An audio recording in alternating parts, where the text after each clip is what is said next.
Hello বন্ধুরা, তোমরা সবাই কেমন আছো? আশা করছি সবাই খুব ভালো আছো। তো আমি আমার ফার্স্ট ব্লগ স্টার্ট করলাম আমার অফিসে যাওয়া নিয়ে। আমাকে যেহেতু পার ডে আমাকে অফিসে যেতে হয়, তো সেটা নিয়ে আমি আমার ব্লগটা করলাম বন্ধুরা। তো এই যে আমি সকালবেলা স্নান করে রেডি হয়ে পুজো দিতে চলে এলাম। পুজো দেওয়া হয়ে গেছে। এবারে আমি সকালবেলা তো যেহেতু বেশি কিছু খাওয়ার টাইম থাকে না, তো এক গ্লাস ছাতু খেয়ে নিলাম। ছাতু খেয়ে এবারে মা আমার জন্য লাঞ্চটা রেডি করে দিয়েছে। ঢ্যাঁড়স ভাজা দিয়েছে, কলমি শাক ভাজা আর আলু ভাজা, ডিম সেদ্ধ দিয়েছে। তো এইটা নিয়ে আমি চলে যাব। তো আমি রেডি হয়ে বেরিয়ে পড়লাম অফিসে যাওয়ার উদ্দেশ্য। তো আমার বাড়ি থেকে অফিসের দূরত্ব প্রায় 2 ঘন্টা। তো আমাকে এখান থেকে আমার অফিস শিয়ালদাতে। তো আমার বাড়ি হচ্ছে বজবজ। বজবজ থেকে আরও অটো করে আসতে হয় ভিতরে। তো আমাকে এখন যেতে হবে অটো স্ট্যান্ডে। তো এই যে আমি বেরিয়ে পড়লাম। আর বাড়িতে এই যে যাওয়ার পথে একটা কালী মন্দির পড়ে। তো এটা হচ্ছে খুব জাগ্রত কালী মন্দির। তো এই যে মাকে জানিয়ে চলে যাচ্ছি। আর এই যে পাশে একটা যে মাঠ আছে, এই মাঠে মানে এই মার্চ মাসে এই কালী ঠাকুরের অনেক বড় করে পুজো হয় মার্চ মাসে। তো এই যে এই যাওয়ার পথে আরও এটা মাঠ পড়লো, এটা ফুটবল খেলার মাঠ। এখানে অনেক দূর দূর থেকে ফুটবল খেলতে আসে। আর এই হচ্ছে স্কুল। আমি এই স্কুলে 1 থেকে 4 পর্যন্ত পড়াশোনা করেছি। এই যে স্লিপটা আছে, স্লিপটা দেখলেই মনে পড়ে যে ছোটোবেলায় এই স্লিপ চড়তাম আমরা, সব কত কী করতাম, কত মজা হতো। তো এই যে স্কুলটা পেরিয়ে চলে যাচ্ছি। এবার আমরা পাশে আরেকটা স্কুল আছে। আমি 5 থেকে আরও অন্য জায়গায় পড়েছি আমি। তো যে স্কুলটা পেরিয়ে চলে যাচ্ছি। আরও 5 থেকে আরও অনেক দূরে পড়েছি। তো এখান থেকে এখন প্রায় রোড আছে, আরও অনেকটা দূরে রোড আছে। এখান থেকে হেঁটে হেঁটে যেতে যেতে, এখানে কোনো অটো বা কিছু পাওয়া যায় না, তাই এখান থেকে হেঁটে হেঁটে যেতে হবে আমাকে রোড পর্যন্ত। তো এইখানে আছে আমাদের বৃদ্ধাশ্রম আছে। তো এই যে পৌরসভার আন্ডারে বৃদ্ধাশ্রম, এখানে নতুন হয়েছে বৃদ্ধাশ্রমটা, এখানে কয়েকজন থাকে। তো এই যে বৃদ্ধাশ্রম আছে। তো এই যে রাস্তায় চলে গেলাম। এই যে একটু সামনে গেলেই পৌরসভা আছে।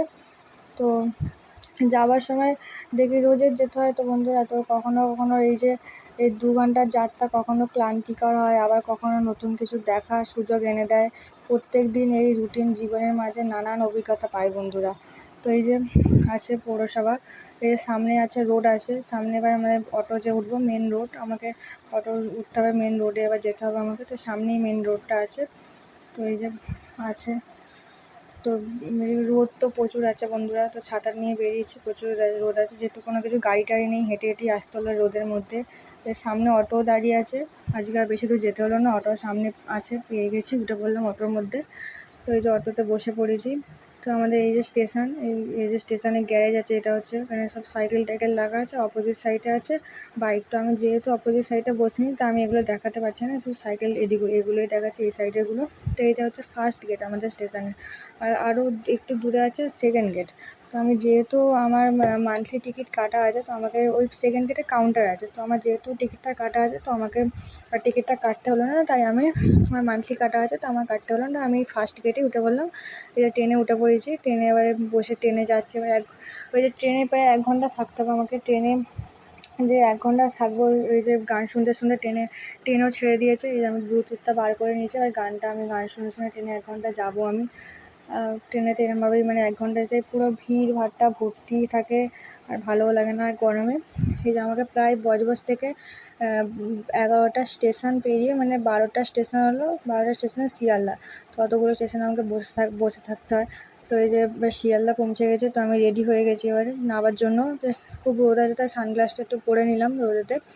তো এই যে শিয়ালদা পৌঁছে গেছি। তো ট্রেনটা পুরো ফাঁকা হয়ে গেছে। তো সব টলিগঞ্জ স্টেশন থেকেই হাফ লোক নামতে আরম্ভ করে দেয়। তো এই শিয়ালদা যখন আসে না, শিয়ালদা পুরো ফাঁকা, খালি ট্রেন আসে। পার্ক সার্কাসেও নেমে যায়, বেশি লোক টলিগঞ্জে, ট্রেনের হাফ লোক টলিগঞ্জে নেমে যায়। আর এই যে আর শিয়ালদাতে পুরো ফাঁকা ট্রেন আসে, বেশিজন থাকে না ট্রেনের কম্পার্টমেন্টে, খুব হলে 10-12 জন থাকে। তো এই যে শিয়ালদায় চলে এলাম। এই স্টেশন থেকে নেমে পড়লাম শিয়ালদায়, ট্রেন থেকে। এটা হচ্ছে শিয়ালদা। আমি সামনের দিকে উঠিনি, এটা হচ্ছে আমার পিছন দিক, শিয়ালদার পিছন দিক। পিছন দিকে আমি যেহেতু সামনে গেটে উঠি, তো এটা ট্রেনটা এইদিকে পিছন দিকে পড়ে। এই যে এখানে শিয়ালদা, আমি ওদিকে যাবো না, আমার এদিকে শর্টকাট রাস্তা আছে, আমি এই দিয়ে চলে যাবো, রোডে উঠে পড়বো আমি। রোড থেকে এবার কোনো বাস বা অটো, এই যে রোডে উঠে পড়েছিলাম, এখান থেকে কোনো বাস বা অটো যাবে, এখান থেকে আমি করে বাস বা অটো করে চলে যাবো অফিসের জন্য স্যার। তো বন্ধুরা, এই আমার ব্লগটা এখানেই শেষ করলাম। তো সবাই ভালো থেকো, সুস্থ থেকো বন্ধুরা। কেমন হয়েছে তোমরা সবাই কমেন্টে জানিও।